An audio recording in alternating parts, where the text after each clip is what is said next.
I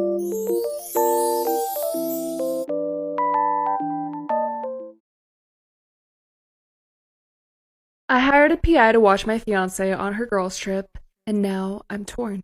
My fiance and I have been together for 5 years. Every year, she goes on this girls only trip with her close friends. Something in my gut has been bothering me about these trips. Maybe it was the slight changes in her behavior afterwards, or the cryptic conversations I'd overhear. Instead of directly confronting her, I did something I'm deeply ashamed of. I hired a private investigator to watch her during her recent trip. I got back the results a few days ago, and as much as I regret violating her privacy, my suspicions were not unfounded. The PI presented evidence of her being unfaithful. It shattered my heart. Now I'm caught in this storm of emotions. On one hand, I deeply regret snooping and not trusting her enough to talk about it. On the other, the betrayal from her side feels even more significant. I love her, but I can't see a future together anymore. How do I approach the situation? Do I confess my snooping, or just end things without revealing the reason? I hired a PI to watch my fiance on her girls' trip, and now I'm torn. When my fiance returned from her trip, I tried my best to handle things maturely. I gave her a chance to be honest, asking if there was anything she wanted to share about her trip. Instead of coming clean, she gaslit me, making me question my own perceptions and reality. She was taken aback and immediately asked how I knew. I told her the truth, that I hired a PI and I didn't want to falsely accuse any of her friends, as some of you suggested. Even though, honestly, part of me was tempted. She was furious. I'd never seen her that angry in all our years together. Additionally, feeling it was the right thing to do. I shared the evidence with one of her friend's boyfriends, so he could be informed and considered getting tested if necessary. It was clear to the both of us that our relationship had reached a breaking point. We broke up right then. Despite it being my house that I financially covered for us, I left and checked into a hotel, giving her space, and asked her to pack her things and move out. We didn't communicate for a few days. When she finally reached out, she expressed a desire to talk and perhaps find a way to mend things. But the trust was broken, and I couldn't see a future for us. I told her no. And now, the part I didn't see coming. She's considering pursuing palimony payments. For those unaware, palimony is financial support provided to a partner in a non-marital relationship after separation. I've been informed that due to the relationship laws in our state, this could very well be a real concern. I've initiated the process of hiring a lawyer. During our relationship, I took on the majority of the financial responsibilities, including the mortgage. We had an unspoken understanding. My money is our money, her money is her money, due to our significant income differential.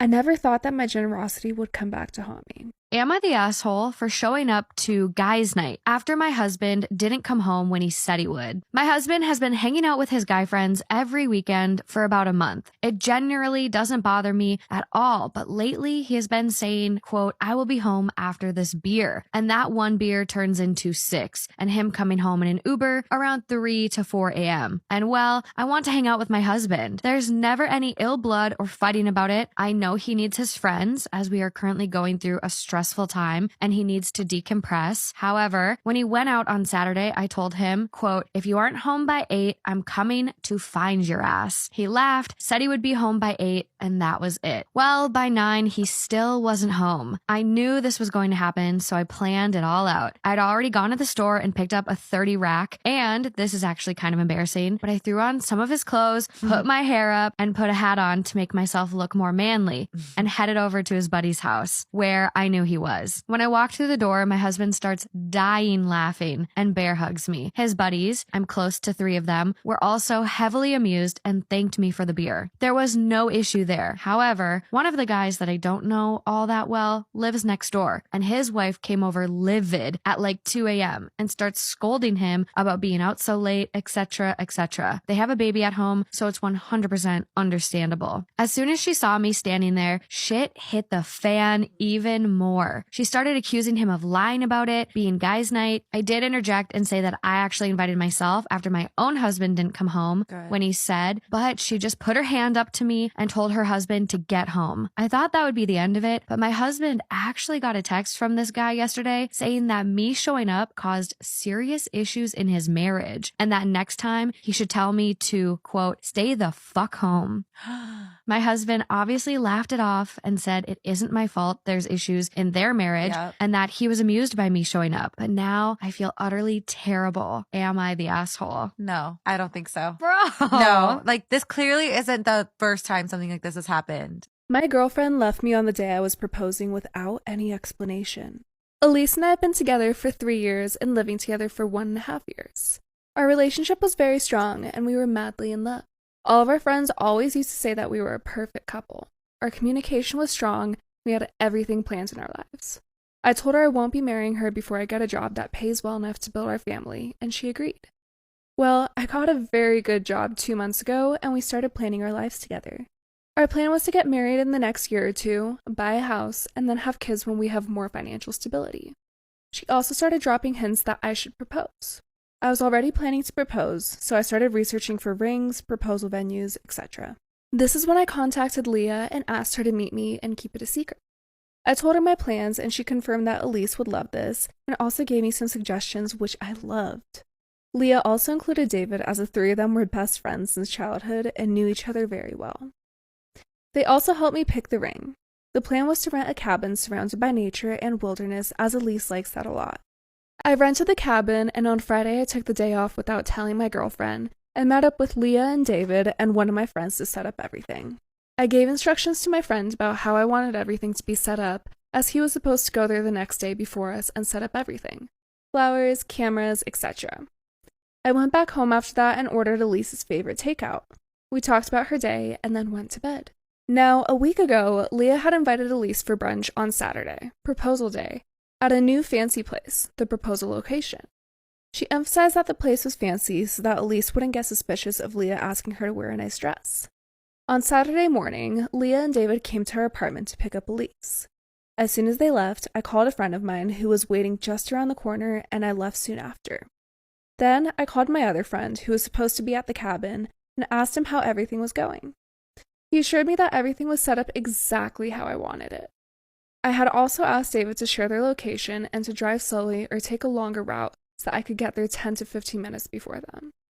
I realized David hadn't shared the location, but it was fine. We got there and I just ran in to change into a suit. Then I went to the exact position and checked the camera angles. Everything was perfect. Then I waited for my girlfriend and her friends to arrive. The drive was 30 to 40 minutes from our apartment, and they should have been there. I thought they went slightly overboard with stalling. I waited there for another 20 minutes. It had already been more than an hour since they left the apartment, and I was getting worried, so I asked one of my friends to call David and sneakily ask how long it'll take them. They called him 2 to 3 times, but no answer. Then they called Leah 2 to 3 times. No answer. I assumed the worst. I called David and Leah as well. Still no answer. Finally, I decided to call Elise. First call, she didn't answer. My heart was racing at this point. As soon as I called her again, Leah answered instead. I was panicking and asked her if everything was all right and why is nobody answering their phone. She went silent for 2 seconds and then started yelling at me. She told me to never call Elise again and that I was dead to her, that I was a horrible human being for doing that to her, that she doesn't want to see my face or talk to me ever again. I was confused, but before I could say anything, she hung up. I was so confused and started crying, and my friends had to console me. Soon after that, I got a text from Leah that she'll be coming over later with David to get Elise's stuff, that Elise doesn't even want to step in the apartment, even if I'm not there. I immediately called her parents to ask what was going on. They knew about the proposal, and we were supposed to go to their home for lunch after the proposal. They had no clue what was going on and told me that they'll call her and ask. I got a call from them 10 minutes later saying that they called Elise and she told them that she can't talk right now and that she'll call them later. They were also confused about all this. I was devastated and I didn't know what to do. My friends took me back to my apartment and we hung out. David and Leah came over in the evening to take Elise's stuff. My friends and I tried to talk to them, but they didn't say anything. They just asked me where Elise's stuff was and just took some of it and said they'll be back for the rest. They also reiterated that if I tried contacting Elise again, I'll be reported for harassment. At that moment, I just wanted to cry because just the thought of me harassing my girlfriend was overwhelming. After they left, my friends told me that they think I shouldn't be alone right now and that they were staying the night and won't take no for an answer. We stayed up and talked till 4 a.m. last night, and then everyone went to bed. I wasn't able to sleep, and I've just been thinking about every potential reason for Elise's behavior, but I don't have any answers. The only scenario I can think of is that Elise was cheating on me and somehow realized I was going to propose, and she freaked out, told her friends that she can't do this because I cheated on her. This still doesn't make sense, but it's the closest thing to an explanation I can have right now. I know it's a horrible thing to think about. Today was supposed to be the first day of our engaged life together. Hopefully, I'll be able to get some answers from her parents if they talk to her. Also, there's no update for all the haters out there that say that I never post one. There is none. I think my boyfriend is trying to baby trap me. My family life isn't great. My dad has been out of the picture for as long as I remember, and my mom is very mentally unstable. She has been diagnosed BPD, but isn't on treatment. She has always been a jealous person. She showers you with love and affection, but if you don't do the same for her, she will blow up. I've seen her do that to all of her partners and to me. She has been against me doing anything other than staying home with her for as long as I remember, against me having friends, studying for school, working out, etc., always putting me down for anything. She has had better and worse times, and the last year has been one of her downs. She went absolutely mental when she found out I had a boyfriend. She tried to prohibit me from seeing him, made scenes whenever I spent time with him, saying I am changing her. Went as far as trashing my room when I left for a whole day. One day I came home and she told me I either stay here with her and broke up with him, or when I leave she will change the locks and never let me come back. I called my boyfriend crying and he offered for me to move in with him. I agreed. She has sent me pictures of her burning everything I had in my room, that she never wants to see me again, and that I am a terrible daughter, made posts on Facebook calling me names. Everything has been going okay until a week ago.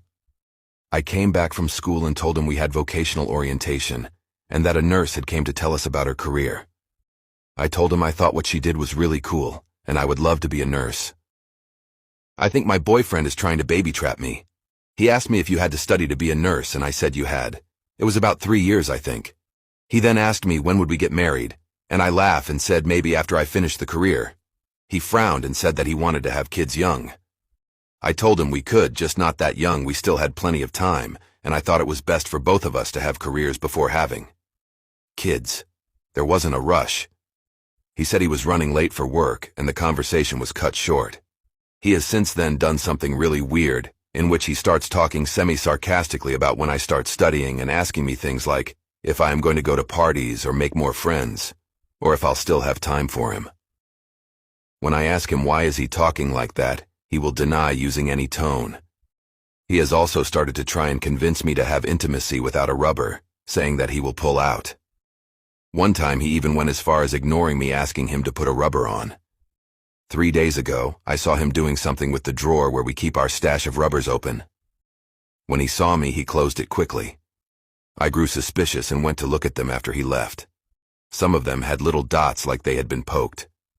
There were just a quarter of them, so I feel like if I bring this up, he will deny it and say some were just broken. The other day I asked him that if he wanted to have intimacy without a rubber, maybe I should start doing hormonal birth control, and he said those pills make you fat, and he doesn't want me to be fat. He also made fun of me saying I am being so dramatic about being scared of getting pregnant like it was a curse or something. My best friend betrayed me, lied to me, and slept with my wife. I met my wife Sue in college. We hit it off as soon as we went on our first date and were spewing "I love you" within weeks of us dating. When her dad passed away in her senior year of college, I was there for her through the whole ordeal. Her father had pancreatic cancer, and when he was hospitalized, I'd spend nights at the hospital with her so she wouldn't be alone. I knew I was going to marry this girl, and sure enough, I popped the question about 2 years after we graduated. My best friend Dave and I had what I could only describe as an unbreakable brotherly bond, or so I thought. We had known each other since 3rd grade, and he was the brother I never had. He was also married, and moved away with his wife because she had landed a lucrative job at a big law firm. About a year ago, his wife died in a car crash, and this broke him. He moved back to our hometown after, but he was never the same. I'd tried to be there for him, but he wouldn't engage with anyone. No one understood the pain he was going through. So I asked my wife if she could talk to him, seeing as she had also lost a loved one, and that maybe Dave could relate better with someone who went through something similar. We'd pay him visits daily. She would spend hours on end at his place even without me there. They were going on hikes together, watching movies and not inviting me, grabbing lunch, all things couples do. Now obviously this was far more interaction than I had intended for them to have, and it did make me uncomfortable, but Dave was doing much better from it. It's important to say that Dave and Sue never liked each other before all this happened. This is because Sue always thought he was a jerk. Before he married his wife, Dave was bouncing from relationship to relationship, and even after he got with his wife, he constantly cheated on her. As a result, Sue had a particular dislike for him and always questioned how I could be friends with someone with such low morals. This disdain for Dave is also what made me oblivious to what was to come. As I mentioned, Sue and Dave became inseparable, to the point where she would invite him to things I'd planned for us as a couple. Moreover, she started portraying characteristics of what I now know to be classic cheater behavior, always on her phone, becoming increasingly distant, little to no intimacy, and coming home very late. My best friend betrayed me, lied to me, and slept with my wife. At this point, it was all too suspicious, and one day she was texting and I asked who she was talking to. She said it was one of her girlfriends, and when I asked to see what they were saying, she became very irritated and called me possessive.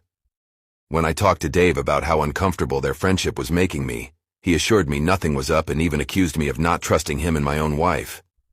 I was getting gaslit. This continued until one day Sue went out again. She said she was going to her sister's for the weekend because she needed some space from me because I was driving her crazy with my accusations. I was still very suspicious and called her sister to confirm if she was indeed expecting Sue to visit. She confirmed that she was, but that Sue had not yet arrived. Mind you, she left around 3 p.m. and her sister's place is about 4 hours away from where we live. It was now 10 p.m. Something in the back of my head told me to go to my friend's house, so I did. Sure enough, my wife's car is parked a couple of feet away from my friend's house. At this point, it was clear as day as to what was going on, and I hate to admit it, but I cried. Hard. After a few minutes, I decided to go in and see if this is really what was happening. I went in through the back door, which I knew would be open. I quietly made my way in, and I could hear my wife panting. I was shaking. When I made it to the door of his bedroom, I could see through the creak. My wife, leaning on his nightstand. I'll never get that image out of my head. I pushed the door wide open and they both froze, staring at me. It took every ounce of my being not to slap the living heck out of Dave. I just walked away and got into my car. I could hear them scrambling and my wife started screaming at me to stop and that she could explain. I didn't want to look at her. I don't know what I would have done, so I just drove away. I cried the entire drive home, and they were both spamming me with calls. I went to one of my college friends and have been here the past week or so. Someone help me, please.